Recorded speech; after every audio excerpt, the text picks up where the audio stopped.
அனைவருக்கும் வணக்கம். இங்கிலாந்தில் ஜெசிகா பட்டேல், மித்தேஷ் பட்டேல்ன்ற தம்பதி இருக்காங்க.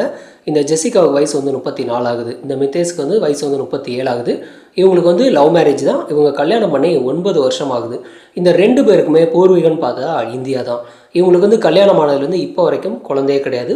ஸோ இவங்க என்ன பண்ணுறாங்கனாக்கா ஐவிஎஃப்க்கு ட்ரை பண்ணுறாங்க. அந்த மாதிரி ட்ரை பண்ணும்போது தொடர்ந்து 3 முறை ஃபெயிலியர் ஆகுது. அடுத்த கட்டமாக மே மாதம் 10ஆம் தேதி 2018 அன்னைக்கு இவங்களுக்கு ஐவிஎஃப் சக்ஸஸ் ஆகுது. ஃபேமிலி ரொம்ப சந்தோஷமாக இருக்காங்க. இவங்க 2 பேருமே ஃபார்மசி தான் படிச்சிருக்காங்க. படித்ததுக்கப்புறம் இங்கிலாந்துலேயே சொந்தமாக ஒரு மெடிக்கல் ஷாப் வச்சுருக்காங்க. ஸோ இவங்களோட ஃபேமிலி ரொம்ப சந்தோஷமாக போய்கிட்டு இருக்கு. மே மாதம் 14ஆம் தேதி 2018 அன்னைக்கு ஈவினிங் ஒரு 7 மணிக்கு இந்த ஜெசிகா தன்னோட மெடிக்கல் ஷாப்லேருந்து ரிட்டன் வீட்டுக்கு வராங்க. ஸோ வந்ததுக்கப்புறம் ஹஸ்பண்ட் அண்ட் ஒய்ஃப் 2 பேருமே பேசிகிட்டு இருக்காங்க. பேசிகிட்டு இருக்கும்போது பசிக்குதுன்னு சொல்லிட்டு பீட்சா ஆர்டர் பண்ணுறாங்க. ஸோ அந்த மாதிரி ஆர்டர் பண்ணதுக்கப்புறம் இந்த மித்தேஷ் நான் போய் பீட்சா வாங்கிட்டு வந்துடுறேன்னு சொல்லிட்டு அவர் கிளம்பி போகிறாரு. அதாவது அவங்க கொடுத்த டெலிவரி அட்ரஸ் அவங்க மெடிக்கல் ஷாப் அட்ரஸ் கொடுத்துருக்காங்க. ஸோ பக்கத்தில் தான் இருக்குது. அவர் பைக் எடுத்துகிட்டு கிளம்பி போயிட்டார். ஸோ போனதுக்கப்புறம் என்ன பண்ணுறாருனாக்கா ஒரு 15-20 நிமிஷத்துல என்ன பண்ணுறாருனா ரிட்டன் வராரு. வந்ததுக்கப்புறம் பார்த்தாக்கா தன்னோட வீட்டை பார்க்குறாரு. மெயின் டோர் ஓப்பனில் இருக்குது. ஸோ இதை பார்த்து அவர் போகும்போது நம்ம க்ளோஸ் பண்ணிட்டு தான் போகணும். அப்படி இருக்கும்போது மெயின் டோர் ஓப்பனில் இருக்கேன்னு சொல்லிட்டு உள்ளே போய் பார்க்குறாரு. உள்ளே போய் பார்த்தாக்கா உடனடியாக கத்தி கதறி அழுகிறார் இந்த மித்தேஷ். இவரோட அழுகை சவுண்டு கேட்டு அக்கம் பக்கத்தில் இருக்கக்கூடிய எல்லாருமே வந்துடுறாங்க. வந்து பார்த்தாக்கா எல்லாருக்குமே ஒரு பேரதிர்ச்சியான ஒரு சம்பவம் நடந்திருக்கு. அதாவது உள்ள பெட்ரூமில் பார்த்தாக்கா இந்த ஜெசிகா இறந்து போய் கிடக்குறாங்க. அதுவும் கை கால்லாம் கட்டப்பட்ட நிலையில் இருக்குது. அண்ட் தலையில் பார்த்தா ஒரு பிளாஸ்டிக் கவர் போட்டிருக்கு. இதை பார்த்த பொதுமக்களுக்கு ஒன்றுமே புரியல. என்ன நடந்தது? திடீர்னு பார்த்தா அந்த பொண்ணை யாரோ இது மாதிரி கொண்டுட்டாங்களேன்னு சொல்லி பார்த்துட்டு இருக்காங்க. இந்த டயத்தில் இந்த மித்தேஷுக்கு ஒன்றுமே புரியல. இப்போ தான் பீஸா வாங்க கடைக்கு போனோம். ரிட்டன் வரதுக்குள்ளே ஒரு 20 நிமிஷத்துக்குள்ளே இந்த மாதிரியான சம்பவம் நடந்திருக்கேன்னு சொல்லிட்டு அவரு பார்த்துட்ருக்காரு. இப்போ இமீடியட்டாக போலீஸுக்கு இன்ஃபார்ம் பண்ணுறாங்க. போலீஸ் கிளம்பி டேரெக்டாக கிரைம் ஸ்பாட்டுக்கு வராங்க. வந்ததுக்கப்புறம் ஏதாவது கிரைம் ஸ்பாட்டில் ஏதாவது தடயங்களை கிடைக்குதான்னு சொல்லி தேடி பார்க்குறாங்க. அந்த மாதிரி தேடி பார்க்கும்போது இந்த இறந்து போன அந்த பொண்ணுக்கு பக்கத்துலேயே ஒரு ஊசி கிடச்சிருக்கு. அந்த ஊசி ஒரு இன்சுலின் ஊசி. அது மட்டும் இல்லாமல் அந்த ரூமில் இருக்கக்கூடிய நிறைய கப்போர்டில் உடஞ்சி போய் கிடக்கு. அங்கே இருக்கக்கூடிய ட்ரெஸ் எல்லாமே பார்த்திங்கன்னா ஃபுல்லாக கலைஞ்சு போயிருக்கு. ஸோ இதை பார்த்த போலீஸ் ஒரு முடிவுக்கு வராங்க. யாரோ வந்த கில்லர் உள்ளே திருடிட்டு ரிட்டன் போகும்போது இந்த பொண்ணை தீத்து கட்டிட்டாங்கன்ற மாதிரி ஒரு முடிவுக்கு வராங்க. இப்போ அந்த பொண்ணோட பாடியை அட்டாப்சிக்காக ஹாஸ்பிட்டல் அனுப்புகிறாங்க. அனுப்புனதுக்கப்புறம் போஸ்ட்மார்ட்டம் ரிப்போர்ட்டு கைக்கு வருது. இந்த ரிப்போர்ட்டில் என்ன வந்திருக்கு அப்படின்னாக்கா இந்த பொண்ணோட கழுத்து எலும்பு உடஞ்சிருக்குன்னு சொல்லி கிளியராக சொல்லியிருக்காங்க. அது மட்டும் இல்லாமல் இந்த ஜெசிகாவோட நகத்துக்குள்ளே சின்ன சின்ன சதையெல்லாம் இருக்குது அப்படின்னு சொல்லியிருக்காங்க. அதாவது வந்த கில்லரோட இவங்க போராடி இருக்காங்க. ஸோ அந்த மாதிரி போராடும்போது அவங்களோட சதை இந்த பொண்ணோட நகத்துக்குள்ளே இருக்குன்னு சொல்லி கிளியராக தெரியுது. இப்போ இந்த சதையை டிஎன்ஏ டெஸ்ட் எடுக்கிறாங்க. ஸோ இது யாரோட சதையாக இருக்குன்னு சொல்லி டெஸ்ட் எடுக்கிறாங்க. அடுத்த கட்டமாக போலீஸ் என்ன பண்ணுறாங்கன்னா இந்த மித்தேஷ் விசாரிக்கிறாங்க. அந்த மாதிரி விசாரிக்கும் போது இவர் நடந்த எல்லா சம்பவத்தையும் சொல்கிறாரு. அதாவது நானும் என்னோட ஒய்ஃபும் பேசிகிட்டு இருந்தோம். அப்போதைக்கு பசிக்குதுன்னு சொல்லிட்டு பீட்சா ஆர்டர் பண்ணிவிட்டு அந்த பீட்சாவை நான் கடைக்கு கிளம்பி போயிட்டேன். ரிட்டன் வீட்டுக்கு பார்த்தாக்கா இந்த மாதிரியான ஒரு சம்பவம் நடந்திருக்குன்னு சொல்லி அவர் நடந்த எல்லா சம்பவத்தையும் கிளியராக சொல்கிறாரு. ஸோ இந்த கணவர் மேலே எந்த ஒரு டவுட்டும் போலீஸுக்கு வரல. அடுத்த கட்டமாக போலீஸ் அங்கே இருக்கக்கூடிய மக்கள்கிட்ட எல்லாத்தையும் விசாரிக்கிறாங்க. அந்த மாதிரி விசாரிக்கும் போது யாரை கேட்டாலும் எந்த ஒரு தகவலும் கிடைக்கவே இல்லை. அடுத்த கட்டமாக போலீஸ் சிசிடிவி ஃபுட்டேஜ் செக் பண்ணி பார்க்குறாங்க. அந்த மாதிரி செக் பண்ணும்போது இந்த இறந்து போன ஜெசிகா ஈவினிங் 7 மணிக்கு வீட்டுக்குள்ளே வந்தது கிளியராக ஃபுட்டேஜில் இருக்குது. அதே சமயத்தில் இந்த மித்தேஷ் நான் கடைக்கு பீட்சா வாங்க போயிட்டு ரிட்டன் வந்தேன்னு சொன்னது ஃபுட்டேஜில் இல்லை. அவர் வீட்டை விட்டு வெளியில் போனதோ இல்லை ரிட்டன் வீட்டுக்குள்ளே வந்ததோ அந்த மாதிரி எந்த ஒரு ஃபுட்டேஜுமே போலீஸுக்கு கிடைக்கவே இல்லை. இப்போ போலீஸுக்கு மித்தேஷ் மேலே கொஞ்சம் டவுட் வர ஆரம்பிக்குது. இந்த டவுட்டை கிளியர் பண்ணிக்கிறதுக்காக போலீஸ் இந்த ஜெசிகாவோட நகத்துக்குள்ளே இருந்த இந்த சதையோட டிஎன்ஏ டெஸ்ட்டும் இந்த மித்தேஷோட டிஎன்ஏ மேட்ச் பண்ணி பார்க்குறாங்க. அந்த மாதிரி மேட்ச் பண்ணும்போது கிளியராக கன்ஃபார்ம் ஆகுது அந்த கில்லர் இந்த மித்தேஷ் தான் சொல்லிட்டு. ஸோ போலீஸுக்கு எவிடன்ஸ் ஸ்ட்ராங் ஆனதுனால இந்த மித்தேஷ் அரெஸ்ட் பண்ணி விசாரிக்க ஆரம்பிக்கிறாங்க. இந்த மாதிரி விசாரிக்கும் போது இந்த மித்தேஷ் நான் இந்த கொலையை பண்ணவே இல்லை அப்படிங்கிற மாதிரி சொல்லிகிட்டே இருந்திருக்காரு. ஸோ ஃபைனலாக இவர் எவிடன்ஸ்லாம் ஸ்ட்ராங்காக இருந்ததுனால இந்த கொலையை பண்ணது நான் தான் அப்படிங்கிற மாதிரி உண்மையை ஒத்துக்கிறாரு. ஸோ நீங்கள் எதுக்கு பண்ணினீங்க, எப்படி பண்ணினீங்கன்னு சொல்லி போலீஸ் டீட்டெயிலாக விசாரித்தாங்க. ஸோ விசாரிக்கும் போது பல உண்மைகள் வெளியில் வந்திருக்கு. அதாவது இந்த ஜெசிகாவும் மித்தேஷ் 2 பேருமே ஒரே காலேஜில் படிக்கிறாங்க. காலேஜில் படிக்கும்போது இந்த மித்தேஷ் என்ன பண்ணுறாருனாக்கா இந்த பொண்ணுக்கிட்ட ப்ரப்போஸ் பண்ணுறாரு. ஸோ ப்ரப்போஸ் பண்ணும்போது இந்த பொண்ணு ஒரு கட்டத்துக்கு மேலே ஒத்துக்கிறாங்க. ஸோ ஒத்துக்கிட்டதுக்கப்புறம் 2 பேருமே லவ் பண்ணுறாங்க, டேட்டிங் போகிறாங்க. ரொம்ப சந்தோஷமாக அவங்க லைஃப் போயிட்டே இருக்குது. ஒரு கட்டத்துக்கு மேலே காலேஜெலாம் முடிச்சதுக்கப்புறம் 2009 2 பேரோட குடும்பத்தோட சம்மதத்தின் பேரில் கிராண்டாக மேரேஜ் பண்ணிக்கிறாங்க. ஸோ மேரேஜ் முடிஞ்சதுக்கப்புறம் ஒரு 10 மாதத்துக்கு அப்புறம் இந்த மித்தேஷை பற்றின விஷயம் இந்த ஜெசிகாவோட ஃபேமிலிக்கு தெரிய வருது. ஸோ இதெல்லாம் தெரிஞ்சதுக்கப்புறம் அந்த ஃபேமிலியே கிட்டத்தட்ட ஒரு டிப்ரெஷன் நிலைமைக்கு போயிட்டாங்க.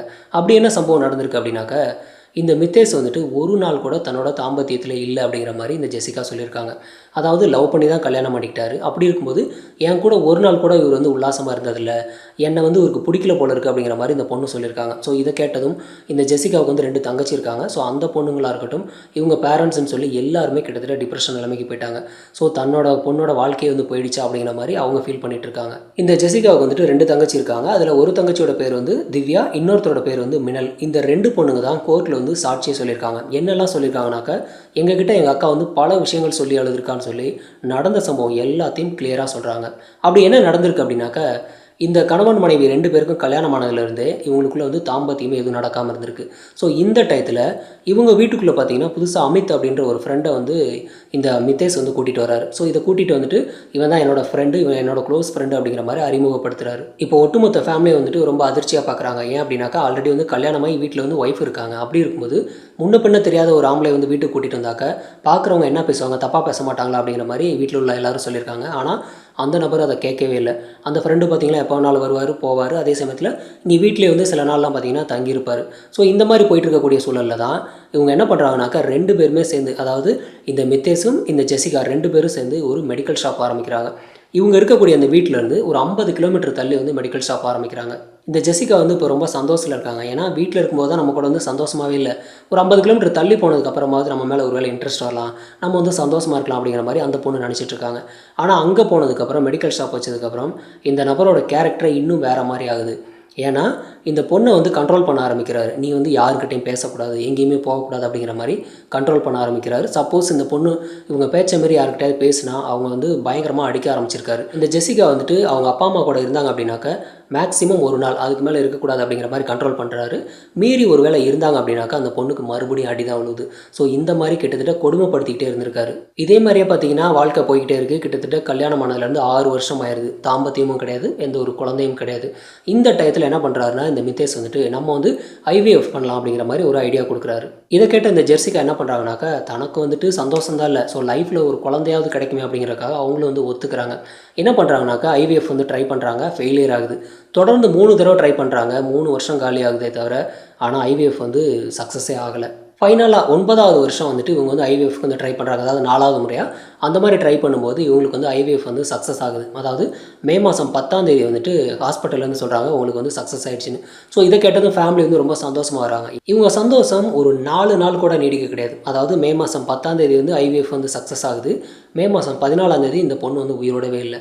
மே மாதம் 14ஆம் தேதி வந்து இந்த மித்தேஷ் வந்து தன்னோட மனைவி ஜெசிகா வந்து முடிச்சு கட்டுறாரு. அதாவது நைட்டு என்ன பண்ணுறாருனாக்கா, இந்த பொண்ணுக்கு வந்துட்டு ஒரு ஊசி போடுறாரு. அந்த ஊசி எது அப்படின்னாக்கா ஒரு இன்சுலின் ஊசி. அந்த பொண்ணுக்கு அந்த ஊசி போட்டதுக்கப்புறம் கிட்டத்தட்ட மயக்க நிலைமைக்கு போகிறாங்க. போனதுக்கப்புறம் அந்த பொண்ணோட கை கால் எல்லாத்தையுமே இந்த டேப் போட்டு கட்டுறாரு. அந்த மாதிரி கட்டிட்டு ஒரு பிளாஸ்டிக் கவர் எடுத்து அந்த பொண்ணோட தலையில் போட்டு ஃபுல்லாக மூடிடுறாரு. மூடினதுக்கப்புறம் கழுத்தை நெரிச்சு அந்த பொண்ணை வந்து அந்த இடத்துலையும் முடிச்சு கட்டிடுறாரு.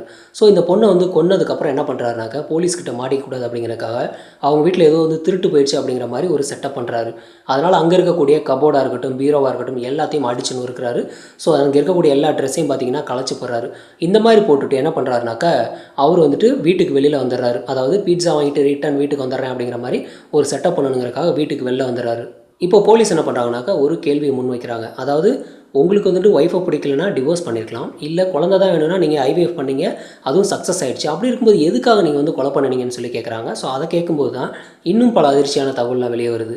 அதாவது இந்த மித்தேஷ் கிட்ட வந்து ஒரு ஐஃபோன் இருக்குது. அந்த ஃபோனை வந்து போலீஸ் வாங்கி செக் பண்ணி பார்க்குறாங்க. அந்த மாதிரி செக் பண்ணும்போது அதில் ஒரு ஹெல்த் ஆப் இருக்குது. இந்த ஹெல்த் ஆப்பில் வந்துட்டு இந்த மித்தேஷ் வந்துட்டு எங்கெல்லாம் ஓடுனார், எப்படிலாம் நடந்து வந்தார் அப்படிங்கிற மாதிரி எல்லா விஷயமும் வந்து ரெக்கார்ட் ஆகிருக்கு. இது எப்போ ரெக்கார்ட் ஆகிருக்கு அப்படின்னாக்கா, வீட்டில் வந்து இந்த மாதிரி யாரோ ஒருத்தவங்க வந்து திருடிட்டு போயிட்டாங்கன்னு சொல்லி சொன்னார் இல்லையா, அதே டயத்தில் தான் இவர் வந்து மாடிக்கு போயிருக்காரு, கீழே நடந்து வந்திருக்காரு, இந்த ரூமுக்கெல்லாம் ஓடி இருக்காருங்கிற மாதிரி எல்லா விஷயமும் வந்து லொக்கேஷனோட வந்து காட்டி கொடுக்குது. ஸோ இதை பார்த்ததும் போலீஸ்க்கு வந்து கன்ஃபார்ம் ஆகுது, இந்த நபர் தான் இந்த வேலையை பார்த்துருக்காருன்னு. அதாவது போலீஸ்கிட்ட வந்து தப்பிக்கிறதுக்காக நான் வந்து இந்த மாதிரி மர்டர் நடக்கும்போது இந்த பிளேஸில் இல்லை அப்படிங்கிற மாதிரி காட்டிக்கிறதுக்காக தான் வந்து ஒரு பீட்சா வாங்குறதுக்காக போனேன் அப்படிங்கிற மாதிரி காட்டிக்கிறதுக்கு இவர் வந்து மாடிப்படியெலாம் ஏறிட்டு வந்திருக்காரு.